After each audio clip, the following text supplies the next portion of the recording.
when Trump wins, we can thank MICHAELA Montgomery because she's going to have a hand in all this. I do believe she plays a role in Mr. Trump's win. Just my opinion, though. Let's hear her talk. Serve the culture. MICHAELA, welcome to the program. Hello, hello. Thank you guys for having me. You introduced former President Trump at his recent rally in Atlanta. How did that come about? How did you meet him? So I actually met him back in April at the Chick-fil-A that, was a viral moment now. And I've been in contact with the team ever since then. President Trump actually invited me and all the HBCU students to have a private dinner with him at Mar-a-Lago. And, I saw him when he went to Detroit for the rallies. Again, I'm a member of Blexit, so I was there for the Turning Point, People's Convention, things like that. And so when I heard he was coming to Atlanta, I just reached out to the team and I said, what are the odds that I can speak on Saturday? And they said yes. And I made that request on a Wednesday night. And nobody, told me what to say. Nobody said, make sure you do this. Nobody made any edits to my speech. They literally let me write it out. I submitted and said, this is what I'd like to say. They said, all right, try to keep it under 5 minutes. That's probably the only rule that I broke, but I don't think anybody was upset about it. You're very active in politics, obviously. Can you tell us how you got involved and why? Yes, so I actually moved to Atlanta, Georgia from Las Vegas, Nevada. And just knowing, or not knowing, but observing the starking differences in the quality of education that I saw some of the students receiving, looking at development, specifically urban development, infrastructure, and how people are complaining about the roads. And even now, I've been here 10 years and people are still complaining about the same roads. I just thought, wow, there must be a way to do something about this other than complaining about it.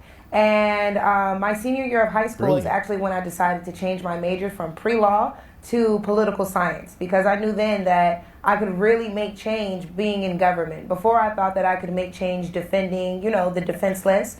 But I'm like, wow, if I create laws that could help them before they ever, need to be in a courtroom, I think that would be better. And I was actually picked up by Miss Vivian Childs and Janelle King. Way back in 2017, Janelle King was working with the GAGOP at the time, let me know that internships were available. I decided to go ahead and take one up. I learned a lot. I met some amazing people, and I've just been doing the work ever since then. So you're the organizer in Fulton County, Georgia for America First Works. Yes. Tell us what that is and the affiliation with the Trump campaign. So as you know, the Trump campaign has shouted out America First Works, America First Policy Institute, the entire America First family tree. We're a big, I guess, I wouldn't say think tank, but a lot of the outsourcing in regards to the engagement, the outreach, the mobilization of voters and volunteers would all come through America First. We also do a lot of events and things like that. So my role specifically would be to throw events to encourage people to not just pay attention to the election, but get involved with the campaign, to encourage their friends to vote, to come up with a voting plan on election day or during early voting, all of those things. So at America First Works specifically, I am in charge of volunteer recruitment, coordination, and mobilization. And how is it funded? It's a PAC, so I imagine that the money comes from donors who support any of our pillars, whether that be for education, whether that be gun rights, whether that be pro-life enthusiasts, it would come from donors. And why do you personally support former President Trump? I personally support President Trump due to my personal beliefs. So as a former foster child, I really love family, and I don't think that just because things didn't work out with my birth parents, that meant that I didn't deserve to be here. So that turned me kind of into a pro-lifer. I'm not the type to demonize people for the decisions that they decide to make, but me personally, if I'm going to vote for my personal views, I'm going to align myself with a pro-life candidate. Additionally, I am a mother now myself, so I do pay a lot of attention to the education that my child is receiving. And again, when I moved out here, I noticed the differences between the standards of education in Nevada and the standards of education out here in Atlanta, Georgia. And I didn't like how I came here and I felt like, not necessarily that I was smarter than everybody else, but I just felt like I was equipped with a better education than a lot of other people. And I don't know whether that be the allocation of resources. I don't know if it had something to do with property taxes. I don't know if maybe I just got lucky and had amazing teachers all throughout my life. But as a mother now, I think it's very important that parents have a say-so in their child's education and that parents can remain hands-on. For instance, I don't believe that there's 53 genders, and I refuse to allow my child to sit in a classroom in which they're going to tell her that that is what is true, and she will be tested on said thing and possibly failed if I tell her that there's only 2 genders, and I don't care what the teacher says. Lastly, as a single mother, as a woman who, I think I'm gorgeous. So, just being able to protect myself, having my Second Amendment rights protected regardless. I do not want to live in a world in which your personal firearms are expected to be surrendered, because in a world like that, the only people who have guns are criminals and law enforcement. So if someone were to break into my home, which actually has happened to me recently, I wouldn't be able to protect myself. And whoever was breaking into my home would also know that. And the person breaking into my home would probably be equipped with a weapon, because just like drugs, if people want something that's illegal, they're going to get it. And so those are my 3 main reasons. Additionally, I have a brother that was formerly incarcerated, so he is now a returning citizen.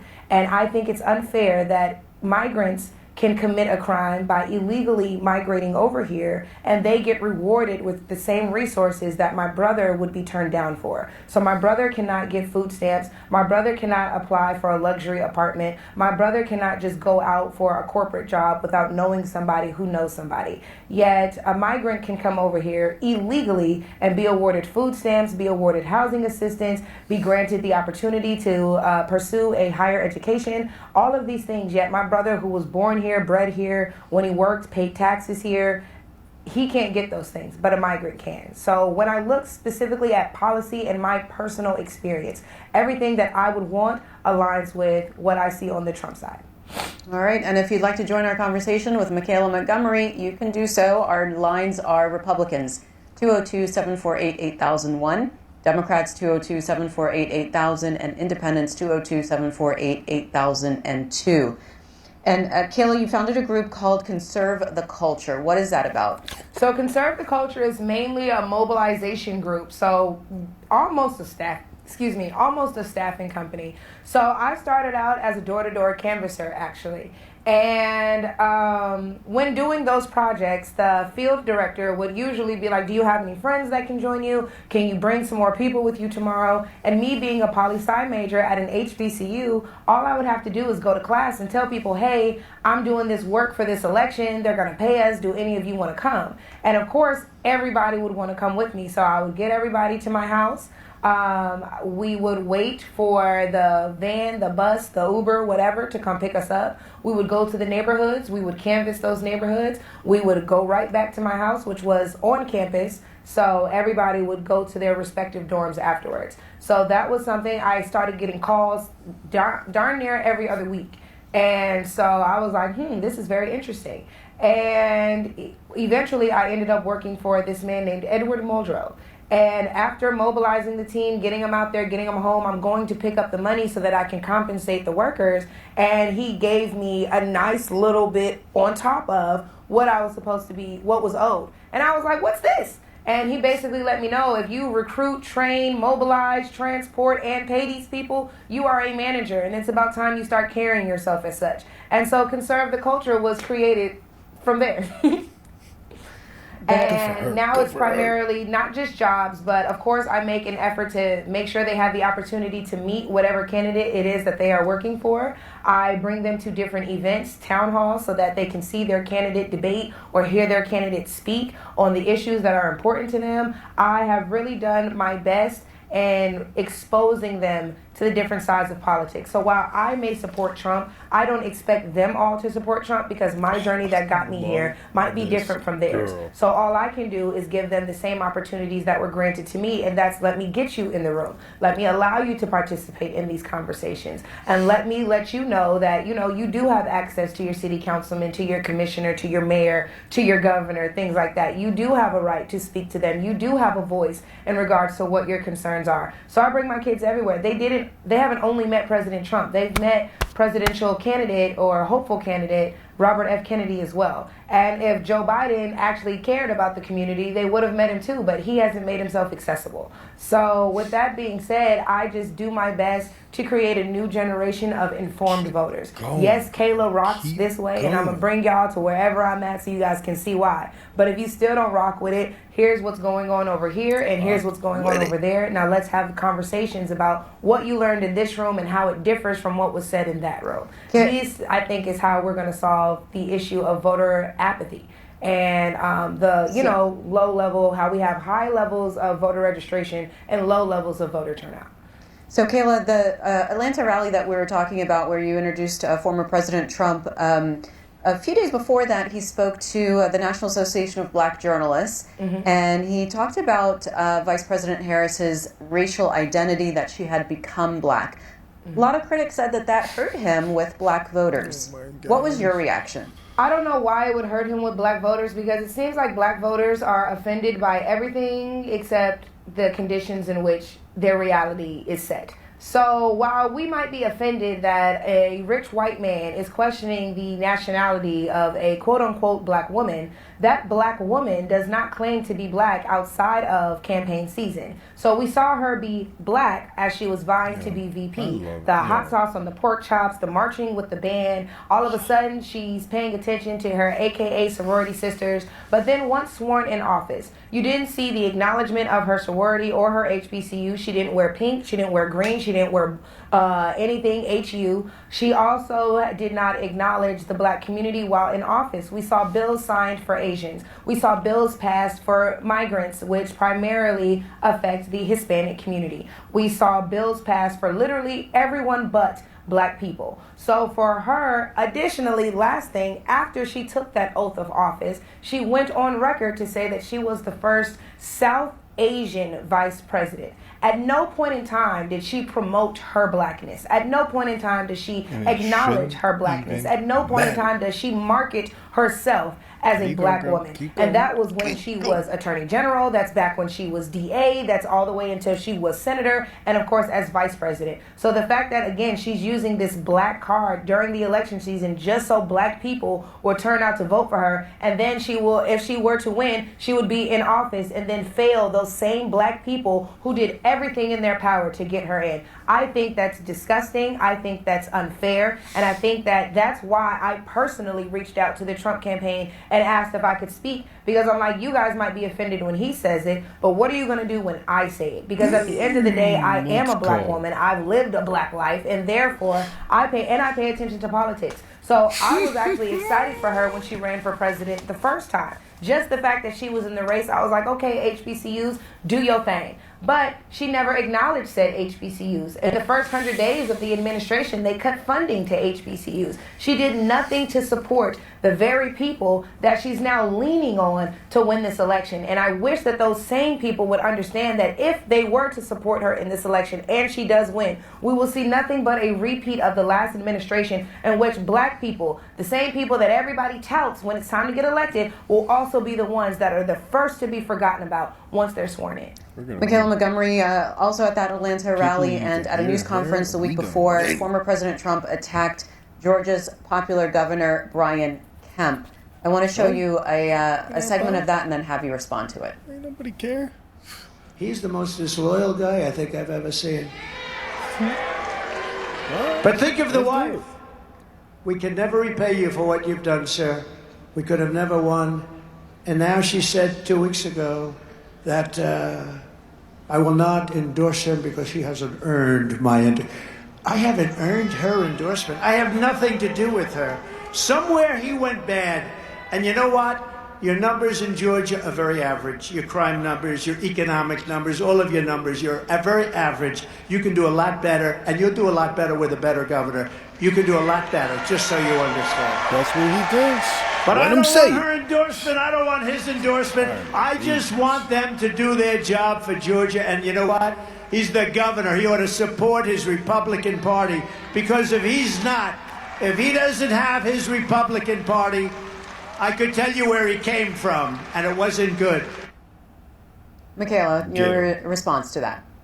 Well, I feel like that Trump and Kemp had a personal relationship, a personal friendship. And the media, the current, I guess, narrative is that Trump called Kemp and asked Kemp to find 11,000 votes. It wasn't until this rally that I understood that that's not how the call went. The call was actually, can you make the call to start an investigation to see if maybe some votes had been lost? So I could understand why Trump, who used his political prowess to help Kemp get into office, would be offended at the fact that Kemp would not help him at least investigate something that he felt had gone wrong in terms of being reelected. So I don't see anything wrong with Trump personally feeling attacked or feeling like Kemp was disloyal for not making the call to start an investigation.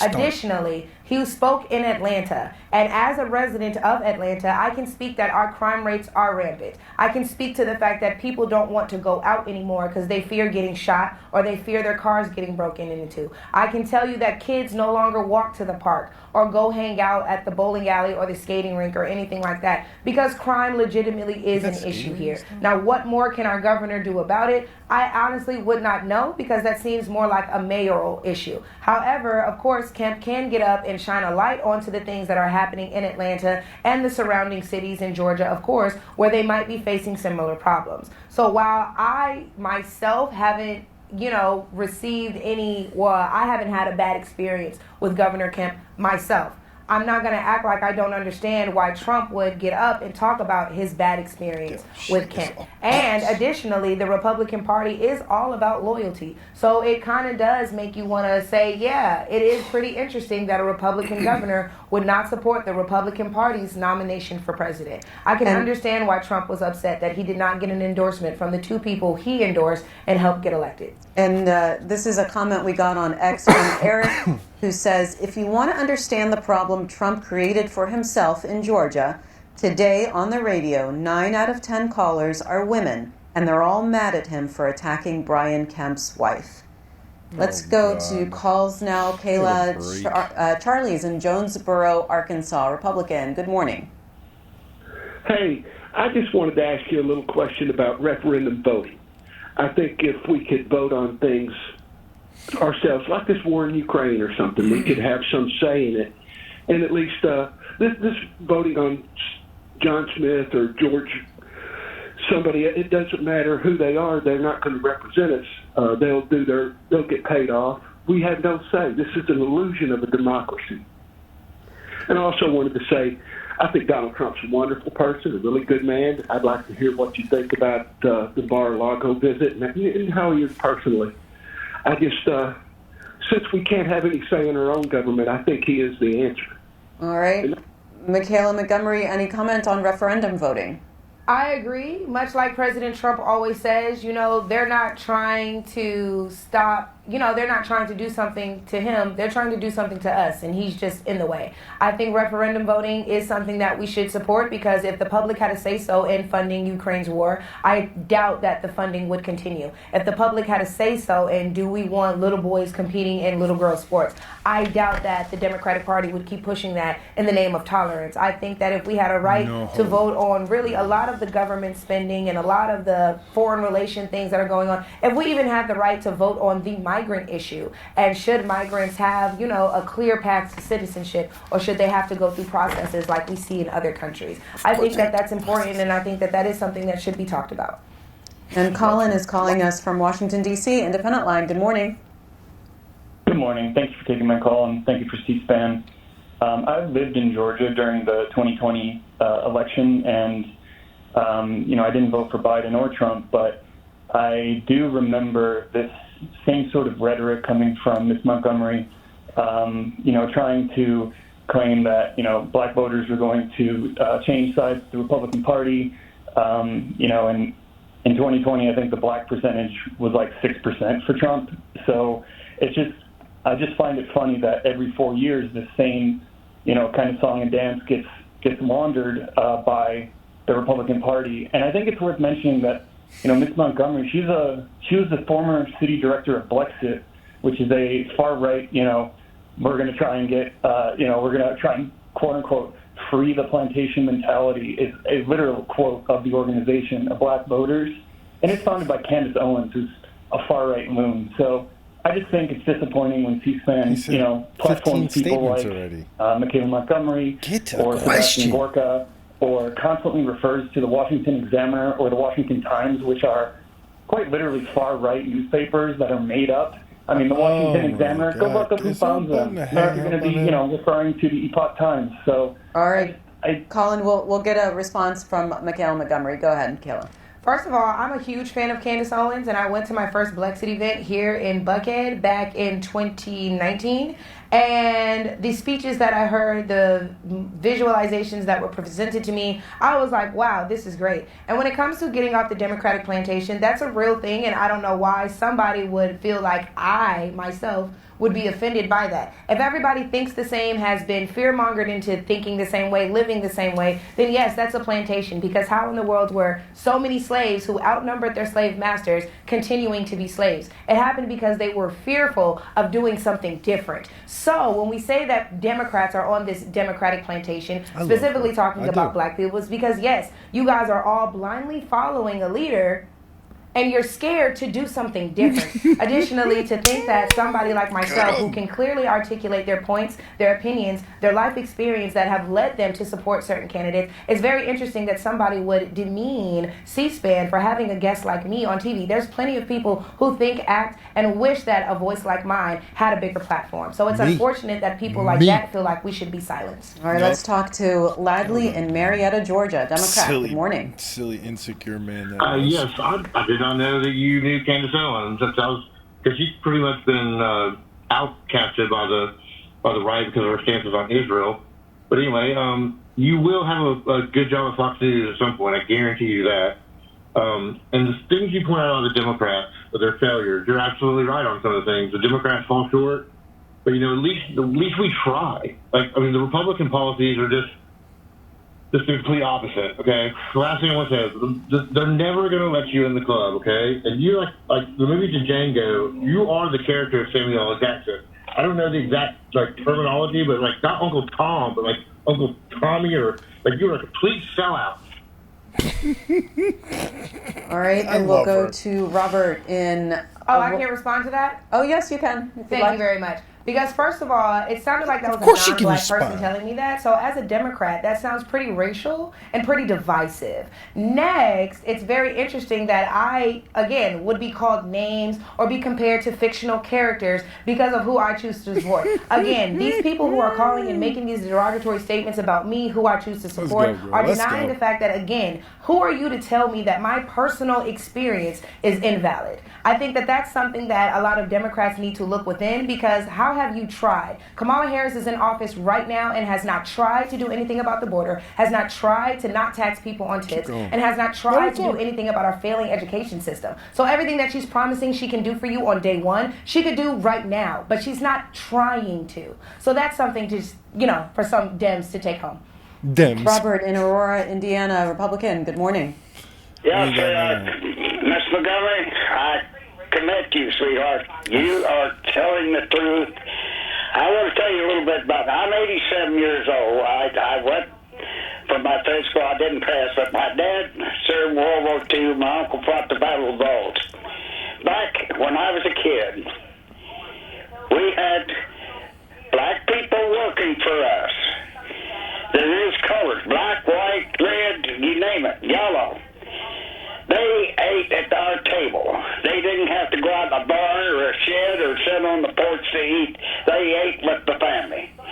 And anybody that wants to do anything for their life, work for it. Work for it. There's jobs out here. They want to put Trump down, and he's worked his...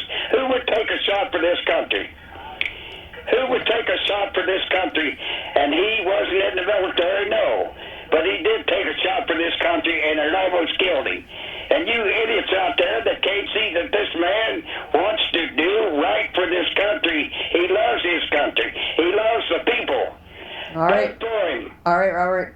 Go ahead, Kayla. Can somebody I ask her a wholeheartedly question? agree with the sentiment that if you want something, you have to work for it. Again, I moved out to Atlanta 10 years ago with 2 suitcases and $1,500. Not an idea what I was going to do. No family. No, I don't have parents that went to college. I was literally on my own and I had to figure it out. I worked 3 jobs to get through college. Then I got pregnant, so unfortunately I did not finish. But then I was like, wow, instead of sitting here and waiting on government assistance to come and help me take care of me and my kid, what can I do to therefore uplift us and make it so that I have the freedom to raise my child and not worry about money? And that's, of course, when I invested all of my time into Conserve the Culture and grew it into a business that allowed me to take care of my daughter. So I can't go for the complaints. I can't go for the excuses. I can't go for the woe is me. I wholeheartedly agree that if you want something bad enough, you are going to work your ass off to get it.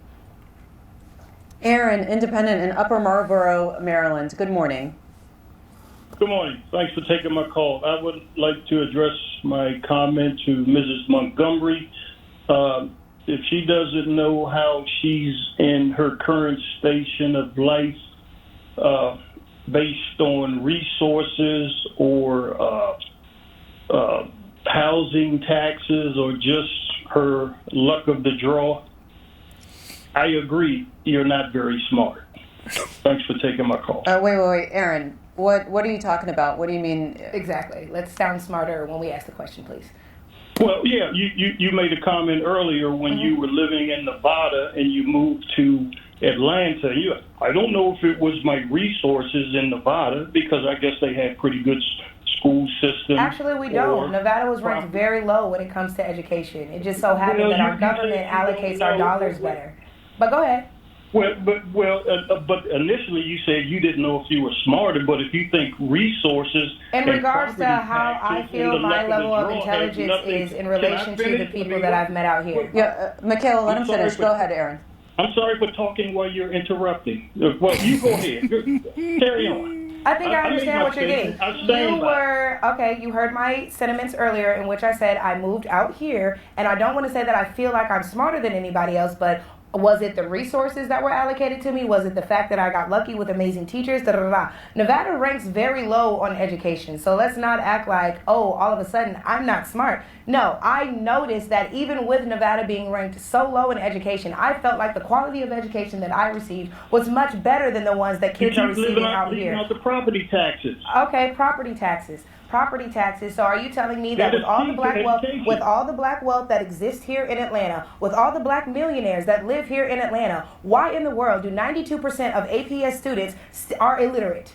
Make it make sense. And we have Democratic mayors, we have Democratic city council members, we have Democratic commissioners, and for whatever reason, 92% of the kids here cannot read. That statistic did not exist in Nevada. So again, I don't know if it was the fact that I got lucky. I can't say that, oh my God, it's the teachers that suck out here. I would never demean our educators here in Atlanta. But what we can acknowledge is the numbers, sir. And so while you want to call me not smart, please tell me what your side has done to fix the illiteracy rate that we see in our black children. Absolutely nothing. And in fact, not only have they not done anything to address the illiteracy issue, but then they're further confusing your kids by telling them that men can give birth, by telling them that there's 53 genders, and that by telling them that your love for your best friend must mean that you are gay, you are pansexual, asexual. Kids under the age of anything high school should not be thinking anything sexual, period. Sexual should not even be in their vocabulary. Nope. So for you to say that I'm not smart because I'm willing to call out all of the degeneracy that exists within our current education system only points to your lack of intelligence and your lack of initiative to actually do something in regards to saving our children and saving our schools. All right, let's talk to Sam in Rome, Georgia, Democrat. Hi, Sam. Hi, good morning. And I have a question I want to ask her first, and then if you will indulge me, I do have a comment I'd like to make after I hear her answer to my question. Sure, go ahead. Before we get into it, too, remember she did all that complaining about the lack of education, but we also have a Republican governor here who had a hand in that as well. So it goes both ways. Anyway, I want to ask her, she touts herself as a smart person, so let's test it. What is the mitigating factor that made the Democratic South turn over to the Republican Party? And I'm What waiting made for the your answer. Democratic South turn over to the Republican Party? What is the middle? I don't know what answer you're looking for, and I wouldn't know how to answer that. But I can say, again, I only speak to my personal experiences, sir. So for people to question my intelligence as if my life is somehow invalid is very interesting to me. 'Cause again, So Sam, go ahead with your point. Yes, I please. believe you're talking about the Civil Rights Act. The answer to the question is the Civil Rights Act. the same Civil Rights Act that was authored by Republicans? Okay. Can I finish, please? Okay. The act that gave you the right to sit in the chair that you're sitting in right now and vote. People in the city that you just moved into 10 years ago died for that cause. There are people still fighting for that same cause as we speak. In America, they were in the southern part of this state to which I live and I love. They caught people trying to fake the electors in this state, in the Republican Party. We also caught illegals with IDs and trying to vote, So but I guess we wouldn't if you will look at the history to which I'm sure you claim to know or you do know, the history of your state, you should be aware that people have died for the cause to vote. And now the people that also died for the cause for us to read. Hold on, Kayla. Let him finish. May I finish? Oh my God, no! Because you didn't answer the question. A little better than All right, making a Sam, just go ahead and statement. finish your Hurry point. up.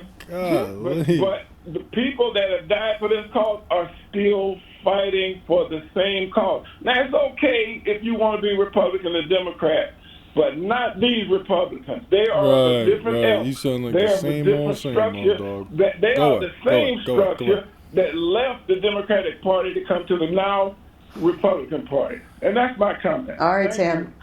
Go ahead, Kayla. All right, so let's start with the 1964 Civil Rights Act, or the Voting Rights Act, correct? That was all employed by Lyndon B. Johnson to get black people to support the Democratic Party for the next 200 years. And unfortunately, the tactic worked because much like you heard our caller say, they're still fighting for the right to vote. There's not one American citizen without a felony who does not have the right to vote. All you need is an ID and you can go vote. He also didn't acknowledge the fact that while he's saying we had fake electors, we also had fake citizens going to vote in our election. So, of course, I guess we just won't talk about election integrity in that sense. Next, the ploy to get black people to vote for them for the next 200 years was a fear tactic because, again, black people then thought that if they did not vote Democrat, they would lose their right to vote. And even though Ronald Reagan came in and didn't take away black people's right to vote, for whatever reason, Democrats, every election season, get up and talk voter suppression, protect your right to vote. Black people died for the right to vote. Black people also died for the right to read. So I wish a lot of you would please go read the Willie Lynch letters. I wish a lot of you would go read more about Jim Crow and how, the systems were set up to basically make us believe that we were victims for the rest of our life. So now let's talk about the migrant issue and how it relates to the 1964 Voting Rights Act, correct? The Voting Rights Act was put in place so that black people would be a loyal Democratic voting base. Black people are now leaving the Democratic Party. Kayla, you're saying that the only reason the Civil Rights Act was passed was her vote? No. The major portion of said legislation was the fact that it gave black people the right to vote.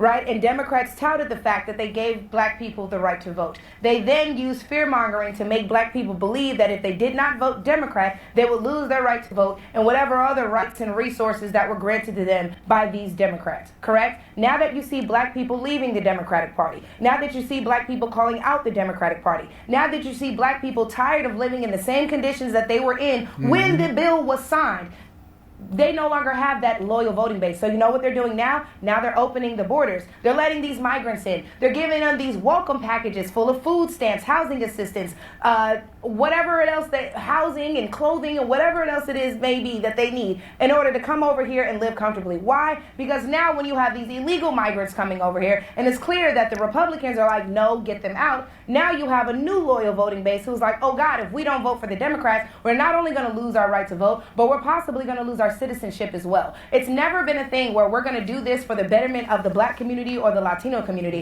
It's always been we're going to do this so that we can stay in power and we're going to manipulate the masses into believing that we are for them. And even though they will continue to vote for us, we will never do anything for them, but we will play on their feelings for stuff that we did 60 years ago. Okay, and Dave in Kemmerer, Wyoming, Republican. Hi, Dave. She can drink all that water. I'm Oh. telling you. Yeah, Go- my question is, I just want to tell her she's doing a fine job on air. Tell us how what's going on in this world, and I agree with her wholeheartedly. I appreciate her as a young woman and her knowledge of everything she does. Me too. It's just wonderful to hear somebody with all of her zeal and her knowledge, and I thank her for that. All right, Dave. Thank you. Let's go to Jill in Maryland, Democrat. Good morning, Jill. Yes. First, I'd like to know why she feels she has to smirk, neck roll, eye roll, and insult everybody that calls her, speaking over them. First of all, she is not that knowledgeable. Oh, She has not had experiences that other people have not had and not come out bitter and turning on people who helped her. She's like the proverbial crab in a barrel who pulls down any crab above her. Well, that's Jill, moving on. do you have a specific question for Kayla? Did she set up the Chick-fil-A Trump event? Is that the question? The answer to the Yeah. question is No. no. I actually just got She's invited answered to that meet 100 President Trump times, you at a know. restaurant, and I found out the Get this next thing. morning that it was Chick-fil-A, and nobody that wanted to meet him was offended by the fact that it was a Chick-fil-A, and neither was I. But to go back to the, I don't know why she smirks, why she neck rolls, while she talks over people. It's okay for you guys to get on here and call me an Uncle Tom, to call me not smart, to call me dumb, to say I haven't done my research, to say I haven't lived a life like you. But then if I smirk, if I laugh, oh my God, what is this person talking about? Now all of a sudden you're offended. I think that's very interesting. Next, to say that I'm a crab in a barrel and I'm pulling people down. Actually, how could I be pulling people down if I was in the bottom of the barrel with the rest of you crabs and I decided to crawl out? And now here I am calling out the discrepancies that I've seen in the Democratic Party and asking you, why is the hood still the hood? The hood was the hood when you were a child. The hood is still the hood now that I have a child. That's 3 generations in which the Democrats have done nothing to help you. So it sounds more like you're the crab at the bottom of the barrel trying to keep everybody down there, and I'm the crab that crawled out, and I'm saying, hey, let's get back to the beach. Kayla, we've got a text for you from Chas in Jacksonville, Florida. It says, Ms. Montgomery, you mentioned supporting ending the tax on tips. Tell me. I didn't. I wholeheartedly support. Yes. Yes, ending tax on tips. Yes. Yes. And then the question is, tell me what will replace the $38 billion that would reported that helps to run the country. Less federal how would spending. you replace That's that income? People could have to work. We would put it more on restaurants owners to actually pay their workers a living wage if we're not going to take tax off tips.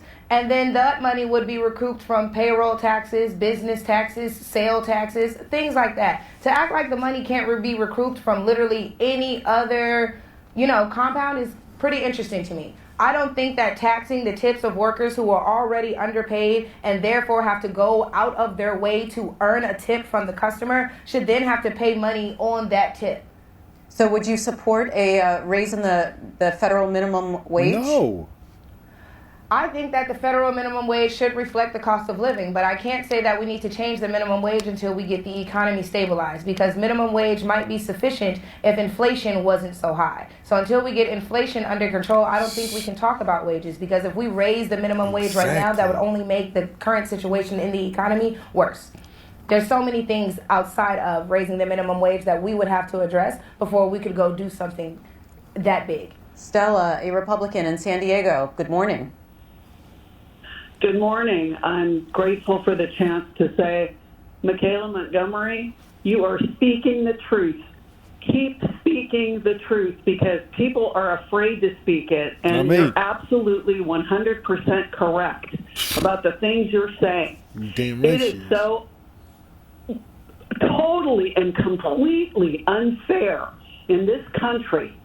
The immigration crisis, the crime, it's absolutely out of control. We can't buy groceries. People are struggling.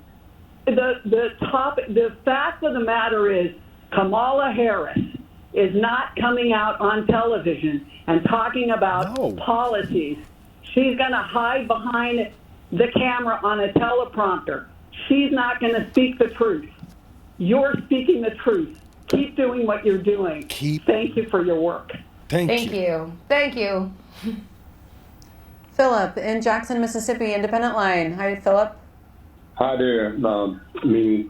Young lady, all I can really understand what you're just explaining to the folks that listen to the program today is that you believe that pulling yourself up by your own bootstraps is the way to go, and that if you just do that, everything else will work all right. Those words didn't come out my mouth. I said if you want something bad enough, you'd work hard for it. That's the perception I received by The reality is what I said. But go ahead. Because you're weak-minded. Wait, hold on, Philip. Michaela, just clarify what you said. I said that if you want something bad enough, you will work towards it. That does not mean that you will not receive outside help. That does not mean that somebody won't come along and give you a hand up, not a hand out. That does not mean that you have to do it completely on your own. But the fact of the matter is, you will dedicate your time, you will dedicate your resources, you will dedicate your life to creating a better situation for yourself. Okay, Philip, go ahead with your comment. Okay. Now, what I wanted to really ask her was, who or how many people can she name that she sees as leaders in the black community that she believes in? And my final question would be, and does she listen or take into account some of the teachings of the Honorable Louis Farrakhan and Malcolm X in terms of self-improvement in the black community? What was the first part of the question? I know the second part about Malcolm X and Louis Farrakhan. What was the first part? Well, let's take it from right there because. So Malcolm X is actually one of the greatest people I think ever to touch this planet. I actually have By Any Means Necessary tattooed on my back. And that speaks to the whole, if you want something bad enough, you're going to get it by any means necessary. Additionally, to question my support for the conservative party as if Malcolm X wasn't a conservative himself is quite interesting. Malcolm X preached that blue-eyed white liberals were the black community's biggest enemy. And yet here you guys are touting blue-eyed white liberals, or people who are, you know, a black woman who's the face, but of course, you know, will be controlled by blue-eyed white liberals. It's very interesting to me that the Malcolm X enthusiasts or even the Martin Luther King enthusiasts would act like our leaders were not preaching these things to us 60, 70 years ago. Additionally, we don't, the first part of the question was, can I identify any black leaders that we have currently in the community? Yeah. Unfortunately, all of our leaders have been assassinated. Anybody who was going to get us to go against the grain, go against the status quo, to question our current economy, to question our current living situations, to question the conditions in which black people live. Anybody who put up a fight against that was assassinated. So to say that we have a black leader, unfortunately, we don't. We do have black voices that are trying to shine a light on all the things wrong in the black community. But as you guys have seen through this programming today, those black people are attacked. We're called Uncle Toms, we're called Sambos, we're called dumb, we're called, oh, well, you haven't lived my life. It's very, very interesting because y'all would never talk about Malcolm X or Martin Luther King that way. But for whatever reason, we're going to forget their teachings. We're going to forget